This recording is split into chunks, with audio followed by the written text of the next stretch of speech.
Zdravo, Gazda, uprosti što kasnim, nisam mogao, morao sam oko kuće nešto da poradim. Bizumiću, hoće biti jedan dan da dođeš na vreme. Rekao mi je baba, morao sam... Nemoj da lažeš, babu, sam ti vidio sad popio pol litre vinjaka.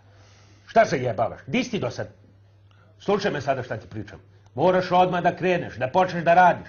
Treba da ideš do reke, da izvediš pijavice. Treba da ih stavimo na mošnice onima. Ne mogu više pijavice, po reci. U Rumu lekar stigo pravi. Završio medicinu u Beču.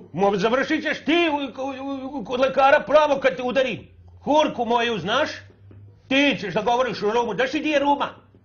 Treba da ideš potom da mi obereš dud. Treba posle da ideš da ošišaš one ovce, da im pustiš krv.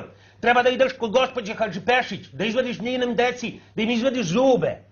Oni sve mlečak imaju, to su deca, mali Vasa 4, Milica 4,5. Pa jeste, ali su se pokvarili. Jedu po kilo kretoša dnevno.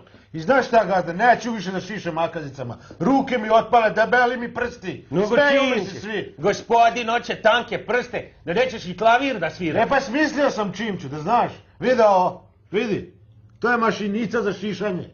Gledaj, izoštrio sam ovo ko grabulje, 2 smična dela. I samo ovo pomeram ide, uz kožu i samo dlake padaju, Gazda, samo dlake padaju. Dobar Izu, daj da vidim Znaš, nešto, daj da vidim. Ima ovi guslari da polude kad im stavi. Pa daj da vidim, samo da obrišem guzicu s tim. Ti ćeš s tim. Pa šta? Drži se makaza da zveke čadu pa da vidiš koliko ćeš novca imati. Udavčino jedna. Prošle godine si mi smislio parnu mašinu. Naložiš i onda ležiš kući i ona radi. Hoćeš internet možda da smisliš? Hoćeš što? Hoćeš robote? Šta hoćeš ti? Svemirac? Jebem ti, ko mi te doveo? Ajde, polazi da radiš. Da moje oči više ne vide. Jel mogu mašinicu da dobijem? Ne može. Evo ti makaze. Bizumiću, evo ti makaze!